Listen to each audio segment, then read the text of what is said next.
Good morning बच्चों। आज हम लोग मॉडल के द्वारा फिर से पुनः ज्यामिति का जो है उसका फार्मूला देखने वाले हैं। कैसे कुछ इस तरह से मैं मॉडल बनाया हूँ। इन मॉडल को हम एक फार्मूला के रूप में कैसे शो कर रहे हैं और कैसे दिखाई देता है उसको देखेंगे। इधर ये देखो बहुत सारे ऐसे मॉडल बनाया हूँ। इन मॉडल के जरिए से आपको जो फार्मूला है वो कैसे, जैसे कि यहाँ पर देखेंगे ये इस तरह से आपका है।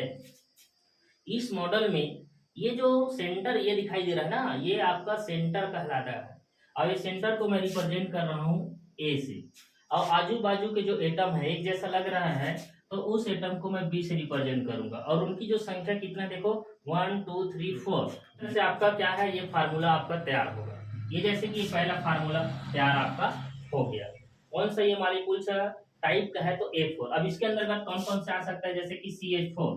ए का काम कार्बन कर रहा है, बी का काम हाइड्रोजन कर रहा है। तो इस तरह से ये A4 मॉलिक्यूल्स के एग्जांपल हो जाएंगे और ये उसका मॉडल है। इसका संरचना कैसे दिखाई दे रहा है, चतुष्फलकीय यानी टेट्रागोनल, टेट्राहेड्रल, इस तरह से इसका क्या है आपका स्ट्रक्चर दिखाई दे रहा है। दूसरी चीज यहाँ पर वही इस मॉडल को देखो, इस मॉडल के रूप में यहाँ पर ये आपका सेंटर एटम है। सेकेंड, सेंटर एटम को क्या मानना है बोला हूँ ए। उसी तरह से आजू बाजू के एटम को क्या मानना है बोला हूँ बी। अब उनकी संख्या कितना है देखो 1 2 3 4 5 6, तो ये 6 है इस तरह से। तो ये कैसा फार्मूला तैयार हो गया, ये संरचना को देखकर AB6 मॉलिक्यूल्स का फार्मूला।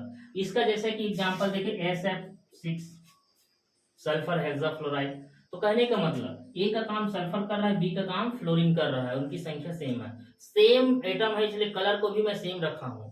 ठीक है, तो देखो समझने में तो कुछ ना कुछ हेल्प होगा ही, आपको मजा आएगा। बेशर्ते आपको क्या करना है, थोड़ा रोचकता दिखाना होगा और अच्छे से समझने की कोशिश करना। उसी तरह से देखेंगे यहाँ पर अगला जो आता है, कुछ यहाँ पर और मॉलिक्यूल्स है इस तरह से।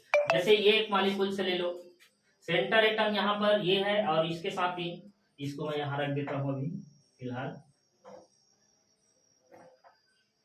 सेंटर एटम यहाँ पर ये है तुम्हारा, तो सेंटर एटम तीसरा फार्मूला हो रहा है ए, और ये तीनों सेम है और इनकी जो होगा तुम्हारा ये देखो B3 ऐसा बन गया। ठीक है, अब रही बात यहाँ नहीं है तो लोन पेयर होगा ऐसे, तो लोन पेयर के लिए यहाँ पर एल ऐसे शो कर देंगे। ठीक है, जैसे अमोनिया, ऐसे मॉलिक्यूल्स का फार्मूला इस तरह से। तो मॉडल के द्वारा स्पष्ट समझ में आ रहा है और एक पिरामिड जैसा संरचना बन गया। इसको जैसे मैं मिलाता हूं तो ये क्या है, एक पिरामिड स्ट्रक्चर आपको देखने को मिला है। उसी तरह से यहाँ पर एक और मॉडल आपको दिखाया जा रहा है। इस मॉडल के थ्रू यहाँ पर ये देखो सेंटर एटम हो गया, और ये सेंटर एटम से रिलेटेड ये सब बी एटम जुड़ा हुआ है जिसकी संख्या यहाँ पर, ठीक है, ये सेम भी हो सकता है, जैसे अलग अलग है तो अलग अलग आप बना सकते हैं। चलो अभी माना ये बी है और इनकी संख्या 3 है। ठीक है, तो यहाँ पर इसका एग्जांपल BCl3 ऐसे, और ये तीनों को मिलाने से त्रिकोणीय ट्राइगोनल स्ट्रक्चर बन रहा है। तो इस तरह से मॉडल के थ्रू आपको पूरा हेल्प मिल सकता है। वैसे ही ये देखो पूरे सभी जितने भी मॉलिक्यूल्स का मैं बना के रखा हूँ, यहाँ पर कोशिश करो, ये देखो यहाँ सेंटर एटम ए है तुम्हारा, और इस सेंटर एटम से लगे हुए आपका बहुत सारा एटम है, तो यहाँ पर उनकी संख्या भी तो देखो 1 2 3 4 5, तो फार्मूला क्या हो गया AB5। अब इसका एग्जांपल PCl5, ये जो कलर का है सेंटर में ये फास्फोरस है और आजू बाजू के जितने भी है क्लोरीन है, और उनकी संख्या कितना है 5।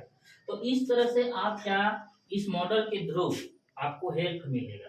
दूसरी चीज यहाँ पर दो प्रकार के यहाँ पर जो इसका कोण है, एंगल बना है, जैसे कि ये इस रचना में ये त्रिकोणीय आपका लग रहा है, ऐसे इसको निकालूंगा तो, और यहाँ पर एक और है, तो इसलिए इनकी रचना जो होगा त्रिकोणीय द्विपिरामिड, त्रिकोणीय द्विपिरामिडी संरचना आपको देखने को मिलता है। तो हमें आज इस वीडियो के माध्यम से ये सीखने को मिला कि एक मॉडल के थ्रू कोई भी मॉलिक्यूल्स को इजीली समझा जा सकता है और समझाया भी जा सकता है। तो बच्चों और दोस्तों और मित्रों, आपको यदि स्पष्ट आपको पढ़ाना है या पढ़ना है तो मॉडल का उपयोग जरूर करें। ये मॉडल मैं कैसे बनाया हूँ, कैसे ये बना है इसका भी वीडियो अपलोड किया जाएगा। इसको मैं कोई ऑनलाइन वगैरह से नहीं मंगाया हूँ, इसको मैं अपने घर में बनाया हूँ और घर के बनाकर बच्चों को दिखाने का प्रयास रहता है। मैं यूट्यूब चैनल के माध्यम से यही बताना चाहता हूँ सभी बच्चों को जो पढ़ रहे हैं, स्कूल में पढ़ते ही हैं, तो उनको ये हेल्प मिले। तो इतना मेहनत कर रहा हूँ, तो वीडियो को स्किप बिल्कुल नहीं करेंगे और वीडियो को लाइक और सब्सक्राइब जरूर करेंगे। Thank you.